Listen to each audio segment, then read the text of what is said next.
Dice la palabra de Dios en 1 Corintios, su capítulo 3, versículo del 16 al 17. ¿No sabéis que sois templo de Dios y que el Espíritu de Dios mora en vosotros? Si alguno destruyere el templo de Dios, Dios le destruirá a él, porque el templo de Dios, el cual sois vosotros, santo es. Esta palabra me llamó mucho la atención, ya que había escuchado sobre este versículo, pero al no leerlo en contexto con los versículos de más para arriba, siempre me quedaba en que nosotros somos el templo de Dios y que nosotros debemos ser santos. Y eso es lo que quiere decir, y más para adelante, en el capítulo 6, habla de que nosotros somos el templo de Dios. Pero en este versículo específicamente se está refiriendo a la iglesia como conjunto, como grupo de personas creyentes, seguidores de Dios.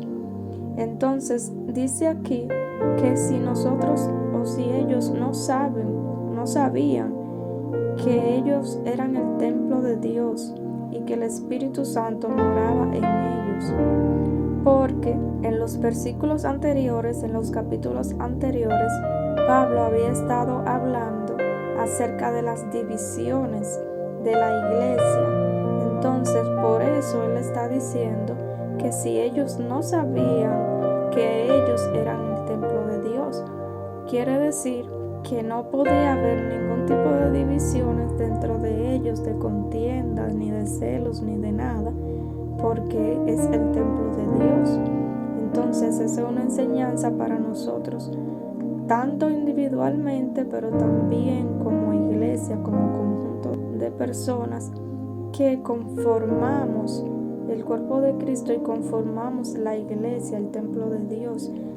También en otro versículo habla de que nosotros somos piedras vivas y nos está enseñando la palabra. Así como la iglesia física se componía de piedras, entonces nosotros espiritualmente somos esas piedras vivas que componemos esa estructura espiritual que es la iglesia santa de Dios. Entonces de ahí viene la importancia de la santidad, de ser apartado para Dios.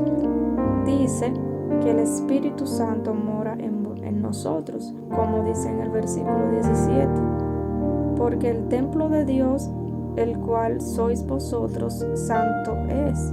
Y dice en el 16, ¿no sabéis que el Espíritu Santo de Dios mora en ustedes? No solamente que nosotros somos el templo, nosotros como individuos somos el templo de Dios, sino que todos los que formamos parte de la iglesia somos piedras vivas que componemos espiritualmente ese templo santo de Dios.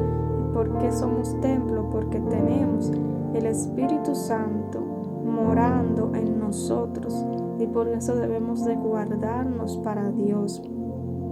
Más para arriba dice, porque nosotros somos colaboradores de Dios y vosotros sois labranza de Dios, edificio de Dios. Ahí lo está aclarando también.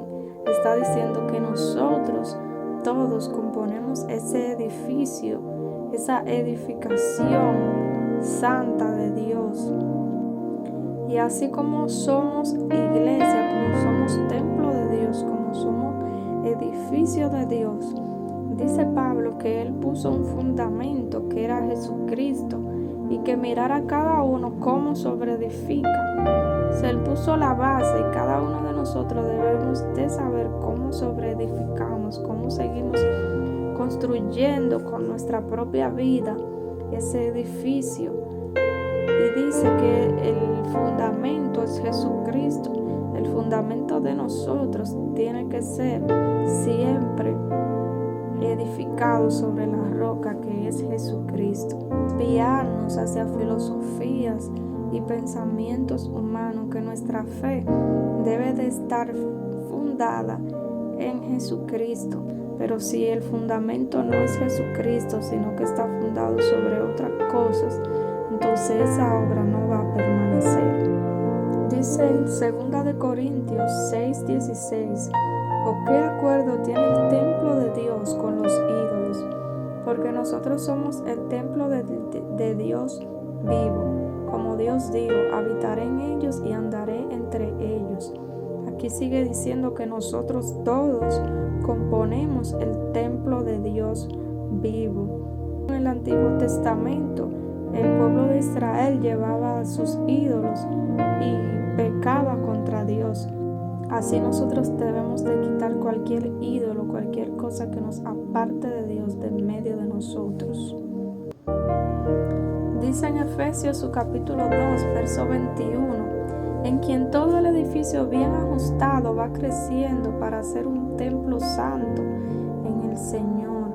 Quiere decir que el Señor Jesucristo es nuestro centro, es nuestro eje, es la piedra angular, y si nosotros nos mantenemos en Él y no nos apartamos de sus enseñanzas, de tener el Espíritu Santo en nuestro corazón, ese edificio va a seguir creciendo, como dice aquí, bien ajustado, va a seguir creciendo para ser un templo santo en el Señor. Si nosotros queremos un crecimiento en la obra, en la iglesia, en nosotros como pueblo de Dios, en número, en personas que se salven, no debemos de apartarnos de filosofías humanas, como decía Pablo, sino que nuestro fundamento sea Jesucristo. Y con ese fundamento basta para que la iglesia crezca y crezca de una manera firme, que no crezca tambaleando ni débil, sino que sea fuerte en la fe.